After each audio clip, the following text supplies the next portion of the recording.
Well, it looks like it's technically 10 a.m. I don't know if we should get this party started or not. It feels really weird to push a red button, I'm not going to lie, but I'm going to push it now. Okay, it's red. I think we're good. Well, thanks for coming. Welcome to Lead Generation. I was trying to think because I wanted to have an excuse to come to I was going to come to the conference anyway, but I live like 6 hours away, so I had to like come up with a reason. So I thought like, oh, I'll talk at the conference, right? And I was, what am I going to talk about? And I thought, it would be really interesting to talk about, lead generation ads because, do you want to make more money? Sure, we all do. Does you guys remember? I'm depending on what website you look at, I'm either Gen or millennial. So like I'm on that interesting cusp where the 1990s commercials come back to me. But Sally Struthers told us that, we can make more money through correspondence courses. But I'm here to tell you we can make, I think, money a little bit easier probably.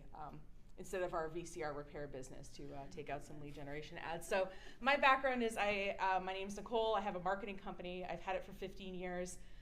When I quit my last real job, I told my boss, I really think this Facebook thing is going to take off. So here we are, 15 years later. I think there's 400 people in QuickBooks. So I've worked with literally hundreds of different organizations. And being in a small place, I mainly work with small businesses because, people I run into at the grocery store. But being, having techie friends and sort of being slowly dragged into tech myself, helping build WordPress sites and stuff with my colleague Matt here. If you want to keep in touch, there's some various ways. I do a weekly video on my YouTube channel where I react to online marketing gurus. So that one's fun. And the newsletter is a monthly one. So if you want to lightly keep in touch, those are two great ways to do that. But today I want to talk about lead generation ads as a concept, why I think we should consider using them, kind of what our offering could be, the different platforms that offer them, at least some of them, because basically if somebody will sell you an ad, they will sell you a lead generation type of ad too. It's definitely a thing. And we can use them not only for customer acquisition, but for actual idea testing, which I think is probably more interesting if you don't own your own business. And I'll talk a little bit about troubleshooting various ads. So I made this very simple graphic, but the basic thing with ads, anytime you open up, by the way, I do not have the internet on my computer, so we'll have to rely on my screenshots. But when you open up, Meta Business Suite or Google Ads or something, the first question it asks you is, what is the reason for this ad, right? And the reason for this ad is well, there's multiple reasons for the ad, and just one of them is a lead generation kind of reason. So, but the basic thing to think about is the more you ask of people, the more your ad is going to cost. So, for example, awareness is just look at this thing. And so you guys have probably all seen the Facebook Boost button, and it's like, oh, pay $5 more and we'll show it to 1,000 more people, right? So that's a relatively low ask, and it's funny. Some people love this example, and some people are like, So my dog ran away 3 years ago. I know. It was during COVID, and I went into a restaurant. I tied her in front of the restaurant to go in and get my food. She broke her leash, ran down the street, and was missing. So what do? I take out I take out just an awareness ad for the entire area. I'm like, if anyone even sees this dog, I want to know about it. And so for $15, I got 6,000 people to see it. And so the cost of reach was less than a penny. Now, that doesn't count, it got shared a bunch, so that wasn't counting toward the ad or anything. But this is just my results from my particular ad. So a lot more people saw it. The story ends well. She was found in a hole 5 weeks later. Oh my God. She was skinny, but she was alive, and now she has her own Instagram account, which I do not maintain. Someone else maintains this. So I am equally surprised when the dog posts too. So if you want to follow my dog on Instagram, that's her handle. So all's well that ends well, but sometimes awareness is a perfectly valid reason to take out an ad. Yeah. In that case, right? Now, and in terms of awareness, what we're actually doing is we're putting the ad in front of the eyeball, right? We haven't made them do anything. They just saw it in front of their eyeball. Now, if we want them to click, we're asking them to lift their hand and go like this. So we're asking a little bit more. So those ads tend to cost a little bit more. So for example, during COVID, I own 2 co-working spaces, and I pivoted hard to virtual memberships because, I'm paying for 5,000 square feet of empty office space with no revenue. It was real fun. So I ran an awareness ad for our virtual membership. And as you see here, our costs are a little bit higher. I want people to click and learn more, like what the hell is a virtual membership to a co-working space, right? I can't really say everything I want to say in the ad, so I want to get them to a website where I can tell them. So that cost per interaction was around 82 cents, so a little bit more than a penny. So we see that the more we ask of people in general, the more our costs are going to go up. Now, there's another kind of ad, which I'll just briefly mention but not talk about today, called a conversion ad, which is you hook up your website into whatever ad platform there is, like through the Facebook marketing pixel. And so you can take out a conversion ad that says, okay, I only want to take out an ad if someone goes through the conversion process, right? Like who they buy something. Now, what you can say is, well, the average person on my website spends $100. Now, are they going to spend $100 that particular time? We can't guarantee that, right? So there's a little bit of a thing there, but these kind of ads where we're really asking for something, it tend to be a little bit more expensive. So a lead generation ad is basically like, hey, give me your information. Now we got to give them a reason.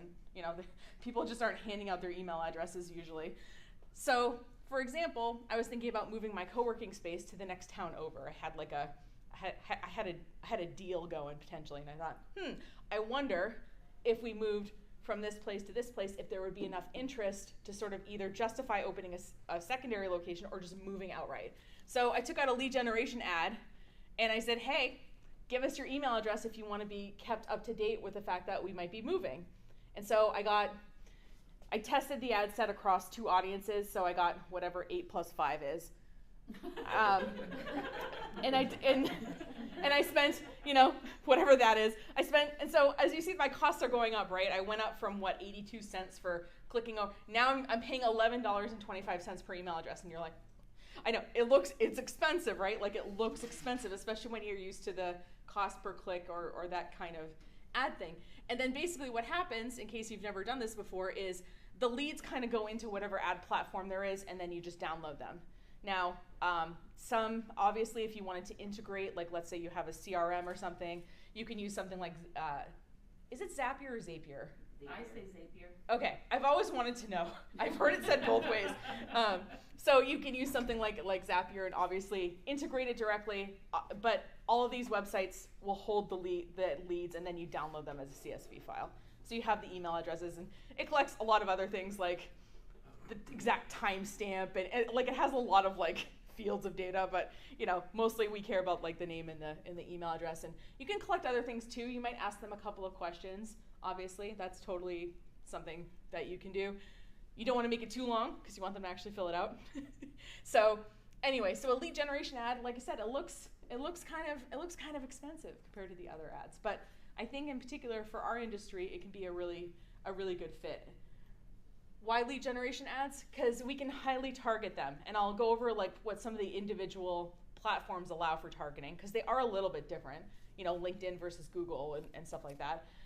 But we can be really highly targeted, and chances are you know who your client is, right? You know maybe what companies you want to work with, maybe you know the sort of the titles that they have, in terms of their job titles. You might know of their, annual operating budget generally, something like that. You can really target the ads specifically to that. And you can collect information, not just their name and email, but maybe a couple points that allow you to follow up with them. So maybe you say, do you have a Drupal website? Maybe that would be a useful thing for you to know when you follow up with them. You can ask them a couple of little questions. And I see a lot of people will run these kind of ads for things like, real estate or cars, big products, right? And the reason that they do that is because, it works great if you have a high average customer value. So in my co-working space, when I paid $11.25 for that email address, okay, well, my membership costs between $199 and $399 a month, and the average person stays at least 6 months. So if I can convert one of those people, if I pay $100 and get 10 of those names, if I can convert one of them, I've more than paid for my ad set. So it works really well. A lot of us do, either consulting or some, custom work that tends to be higher value. So they end up being kind of a good fit. And then the other thing too is that we typically, most people don't walk up and be like, yes, I will buy this from you, here's my credit card. You normally have to have a conversation. So having their contact information allows you to kind of initiate that conversation. And then another thing that I think a lot of people don't consider is, let's say like you're looking at this and you're like, well, I'd be willing to spend a certain amount to try this out. You can not only put a cap in the budget that you spend, but you can put a cap in the cost per acquisition. And so what I tell people is the absolute worst case scenario is your ad just won't show. You won't get any leads. And you're in the exact same position you were before you took out the ad anyway. So what you can do is you can say, well, I don't want to spend too much per email address. Like, you can actually control not just the campaign budget, but how much you're willing to spend on a lead. So, and because of the way the lead generation ad is set up, the form lives on whatever website they're on. So you're not asking them to go off into another website and fill out this random form. They're on Instagram, they're happy on Instagram, they don't want to leave Instagram, they can just fill it out. So what I always like to do, in particular when I'm starting, is when I run a lead generation ad, at least for the first 5 iterations, I always like to run some kind of A/B test. And obviously, there's tech people here, but I'll just, we test one variable at a time, so that could be a piece of creative. So I ran an ad set, it was for like a tutoring company, and they didn't really have any images to work with because, minors, we don't want to photograph them. So I had like stock image little boy, working on homework, stock image little girl working on homework. The girl converted at half the rate that the boy, so right, so we're going to use this one. And then, okay, let's try these 2 audiences. Is it, these kind of parents who are going to get the tutoring, or is it these, so you can always be testing, and sort of over time, your leads will start off expensive but get less expensive as you figure out what creative works, what audience works, what placements work, and that kind of thing. So, obviously you can send people to a website page where they fill out a form. That's technically a lead, even if you're not collecting it on the actual platform. And you can have people fill out the lead, the thing on the form, on the actual platform itself, like a LinkedIn. I find that the second one is better, because if you send them to a page, obviously if you send them to a page, you could use retargeting, which I'll get to in a second. Actually, I'll get to it right now because I might as well. Basically, every ad platform allows us to remarket. And I'm sure you've experienced this as a consumer, where you're looking at something and then you go on a site and that pair of boots that you were looking at follows you all over the internet. It's called retargeting or remarketing. So all of these platforms allow you as the website owner to retarget your customers on different platforms. So this is an example on my co-working space of my pixel. As you see, this is a Facebook one. It just says 518. That's not clickable. It's not going to tell me who these people are. It's 518 total events. Is that different people? If Matt goes on my website and clicks on it twice, does it count him as 2 events or 1? I don't really know.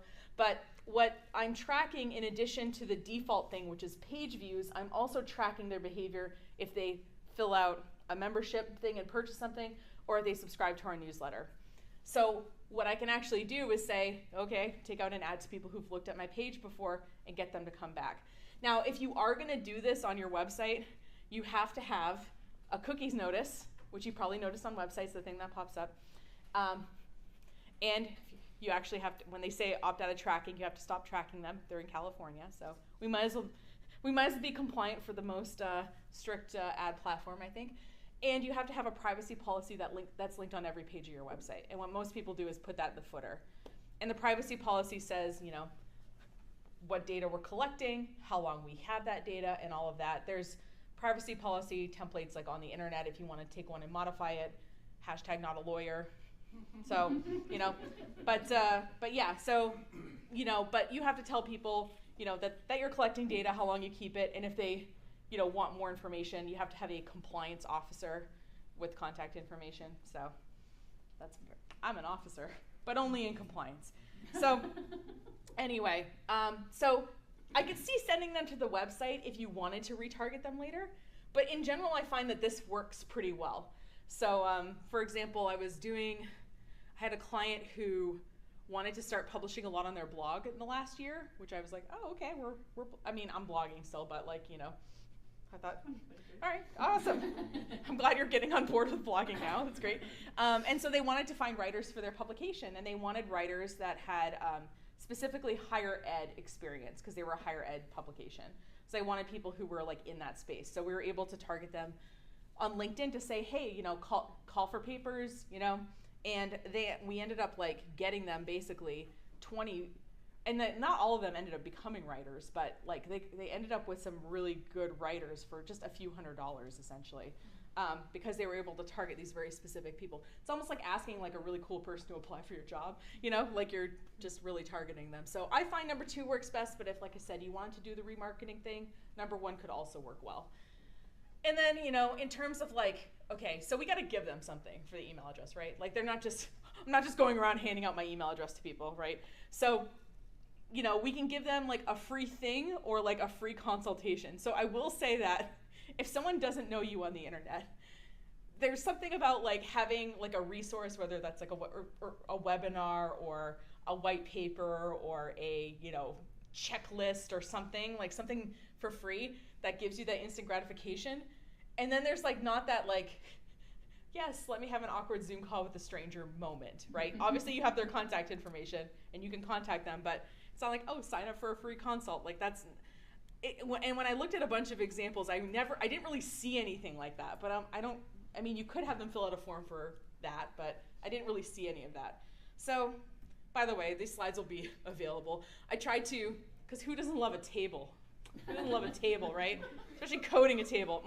So, basically all of these things are very similar, but I wanted to just show you the breadth of lead generation. And then last night, as I was having my panicked, did I get everything moment, I was like, no, Pinterest and TikTok also have, you know what, I'm just going to mention it. But there are lots of platforms that do this. But obviously, like, the different platforms have different things that they target. So if you want to target by job title, I mean, Facebook, I think most people list that, you know, they're employed at the School of Hard Knocks or, like, something, you know. Instagram, I'm like, I don't even know if I know what most people that I follow on Instagram even do for a living, you know. So there are certain things that you can target based on the platform. And then, you know, they all obviously allow you to do an individual image, a video, a carousel of images, you know, a series of images as their sort of creative. But like I said, pretty much every social media platform allows lead generation. I won't go into the different things necessarily, maybe during the questions we can, but I thought that it was interesting that, like, for example, like, obviously, like, Google has a giant, you know, amount of data about you if you have a Google account, right? So, like, you can target people with, like, who are searching things with, like, purchase intent or something. So not somebody who's like, what's the best free CMS versus Drupal, you know, integrators, or like, you know, hiring Drupal integrator or something. Like, there's certain key phrases where somebody is like lightly interested versus they're gonna buy something, and you can sort of go about that. And I also thought it was really interesting that Reddit, like, you can target by like groups that people you know, by what people upvote and downvote, and like what subreddits they follow and stuff like that. Like, just real interesting kind of stuff. So, and I mentioned they all have the remarketing pixel thing. You have to add the individual line of code to the website for it to retarget. So you have to go on the individual platforms and make the code, put it on, like, and then the, you know, and most of them will keep data for, I think Facebook's default is, and I think the longest it'll go is 180 days. I think the last time I looked at the Google remarketing pixel, it'll keep it for, it's some weird amount of time. I think it's like 540 days, and it's like, okay, that's not 2 years, but it's more than 1 year. Anyway, it's some weird number that I was like, okay, but typically they don't keep data forever, but they'll keep it for some period of time. I think that sort of 6-month period is what you can expect. Sometimes there's a default one, like when you start setting it up, you can click the toggle down and you can make it keep the data longer. So like Google, for example. And they all have this thing, and it's called, I think it's called similar audiences on Google. It's called lookalike audiences on Facebook and Reddit and Instagram. It's called matched audience. It's all the same thing. It's all called slightly different, which is you can generate an audience that looks like an audience you previously targeted. So, for example, on Facebook, I can make an audience of people who follow my company Facebook page. And then I can create a lookalike audience of those people. And what it does is it makes an audience of people who behave like the people I'm targeting. Maybe they click on similar links, they follow similar pages, like they're a similar kind of person, right? And for Facebook's lookalike audience, I know it generates between 1 and 3 million people that will fit your criteria. Now, obviously, if you have a more local business, you might say like, well, a lookalike audience, but like I want local. You can say take the lookalike and narrow it down to people within a 50-mile radius of this place or something. So you can actually take the lookalike audience and you can narrow it further. But what I found, like when I give a workshop, I'll do it to my company audience, and then I'll do it to the lookalike. And the thing is, I think my company audience, like they know I'm giving the talk, like they're on my email list or they follow me on social media, they already know.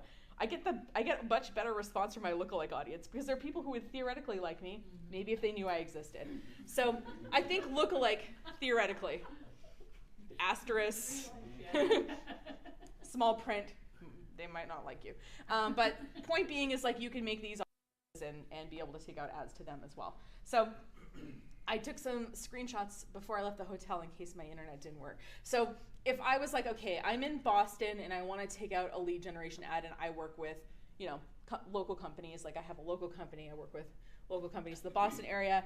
As you see, I just say like, all right, I'm targeting the greater Boston area. As you see, I have 5 million people and it's estimating my ad costs. But if I like further narrow it to say like, okay, who's deciding to hire me or not? The marketing director might hire someone like me to come in and help run ads or something because they're busy doing other things. Or I try to think of the decision makers and I can add them, and suddenly my audience is a lot smaller. So like you can, and as you're running these ads, you can go in the ad platform. Like it's not like, okay, you have to pay right now. You can go through this whole exercise and not set up anything. Like you can just kind of see what's out there. And if you want to see what's out there, most of these places, it's so funny, because you look for ad examples, and Facebook has an ads library, which is super handy. You can see what pages are running ads now, or what they've run in the past, and what they look like. You can't see who they're targeting, but you can see what the ad kind of looks like. So there's just some examples here, and like I said, you'll have the slides, so of the different places you can just look at kind of what ads other people are running, maybe give you some inspiration. And I have a couple of examples here, but I might come back to it in a second. But to me, like the two reasons to take out ads are like customer, like, do we want to make more money? Yeah. Some new people because it's a recession and everyone's cutting back on marketing. So, I had a very interesting December where, I lost a lot of recurring revenue that I got to make up. So it's all right. This is what we're doing. We're pivoting. That's what we do as tech people. We pivot. So I'm in the customer acquisition mode, right? So it helps to know like how, when I talk to someone, how many people go forward, right? Because that gives me an idea of how many people I got to get in there. And then, how many people, once I get them in here, like how much money do they end up spending with me over time? And then I can kind of reverse engineer this because there's a Facebook ads calculator and you can basically like change the numbers and it'll show you like, oh, this is how much money you should spend on ads or whatever. And sometimes it's a negative number, so like that means you're losing money, so like don't do that. But I can target maybe a lookalike of my audience. Like I said, these people don't know me yet, but maybe they're gonna like me. I can retarget my website traffic, so people who've come, they've looked around, maybe they haven't bought anything yet. I can exclude the people who've purchased. I can even actually upload an email list. I can upload a list of emails and I can exclude the ad from that particular email list. So I can exclude the ad from my existing customers. And by the way, they'll all let you upload an email list, although LinkedIn, the minimum email list is 10,000. I know, so I can't exclude them on LinkedIn, I guess, which is fine. But just thought I'd warn you about that, because they don't tell you that. You'll upload the file and it'll say failed because you don't have 10,000. It's like, if you would have said that when I would have uploaded it, I wouldn't have bothered, but okay. I don't have 10,000 people on my email list, full disclosure. And then obviously you can target by demographic, and we want to, like I said, continuously test. And, for me, it's like how, paying for a lead, right? So I have a proposal software because I finally was like, all right, you've been in business 14 years. You got a team of 4 people. You're putting out proposals. I got to see, like, I want to know what they're looking at. I want to know. So I've been using it for like 2 years now. So by the way, this before, I was at like 26% and feeling like a rock star. this last little while it's been so, but you know, that's my conversion rate. I talk to people, and that many people have have signed on in 2 years. So I've got a good amount of data there that, okay, that's about my closing rate probably when I get to talk to somebody. So, you know, if I know that, and then I know my average customer value is $5,000, like I said, I can plug those numbers in and I can see like, okay, I should be spending $11 a lead. Yeah, I can probably spend that because I'm probably gonna make that back. Again, it's not like 100% perfect or anything, but yeah. So obviously we can take them out to get customers. Now, I think the more interesting idea, well, and also especially if you're like, I don't have a business, I don't really care. If you want to test an idea, I think a lead generation ad can be great too. So I took a class once. I'm not sure how I feel about this. I'm just sharing this as a possibility. And if you feel a little about I totally get it. But her thing was, if you run an ad to a resource, it doesn't have to exist yet. You could see if people are interested and then make it after.